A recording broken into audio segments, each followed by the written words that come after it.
மனோஜ் கடை வச்சுருக்கான்ல, ம். அங்கே வந்து ஒரு பொம்பளை ஒரு குழந்தைய கூட்டிக்கிட்டு வராங்க. கஸ்டமர் வராங்க. வந்து பொருள் எடுக்கணும்னு உள்ளே வருவாங்க. அந்த குழந்தை வர பற்றி அழுதுகிட்டே வரும். ஏங்க குழந்தை அழுதுன்னு மனோஜ் கேட்பான். அப்போ வந்து அவங்க சொல்லுவாங்க, வரப்போ தான் சாக்லேட் வாங்கி கொடுத்தான், சாப்பிட்டான், இப்போ ஐஸ்கிரீம் கேட்டுக்கிட்டு அழுகுறான் அப்படின்னு 2 போட்டால் தான் சரி வரும்னு உள்ளே விட்டுட்டு போய் பொருள் பார்க்குறதுக்கு போயிடுவாங்க உள்ளார. இவன் வந்து அவங்க ஓனர்கிட்ட பேசிக்கிட்டு இருப்பான் மனோஜ். உடனே என்ன பண்ணால் அந்த குழந்தை அழுதுகிட்டு ஒரு டேபிள் மேலே ஏறி பொருளெல்லாம் உடைக்கிற மாரி போவான். அவன் அப்போ என்ன பண்ணுவான், மனோஜ் கீழே இழுத்து விட்டு ஒரு அடி அடிச்சிடுவான். உடனே அவங்க அம்மா வந்து, ஏன் என் பிள்ளைய அடித்த அப்படின்னு கேட்பாங்க. நீங்கள் தானே சொன்னீங்க பார்த்தே 2 அடி கொடுக்கணுன்னு, அதனால நான் ஒரு அடி கொடுத்துட்டேன், இன்னொரு அடி கொடுக்கணும் அப்படிமா.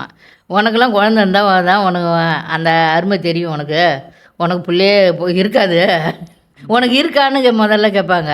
இல்லைன்னுவான். அப்புறம் எங்கேருந்து இருக்கும், நீ இது மாதிரி இருக்கிய அப்படின்னு சொல்லி திட்டுவாங்க. அந்த நேரத்தில் மனோஜோட ஃப்ரெண்டு வருவான் ஒருத்தவான், அந்த மொட்டையான் வந்து வந்து நிற்பானா. அப்போ அவன் வந்து வா ஒரு டாக்டர்கிட்ட கூட்டு போகிறேன்னு கூப்பிட்டு போய் அங்கே காமிப்பாங்க. காட்டின உடனே அந்த டாக்டர் சொல்லுவார், நீ குழந்தையாவே மாறணும், அந்த பால் டப்பாவில் பால் குடிக்கணும், அந்த தொட்டில் கட்டி புடவை கட்டி அதில் ஊஞ்சல் ஆடணும் அப்படின்னு சொல்லி விடுவார். அதே மாதிரி வந்து செஞ்சுக்கிட்டு இருப்பான் அவன். அதான் இன்றைக்கி சீனு.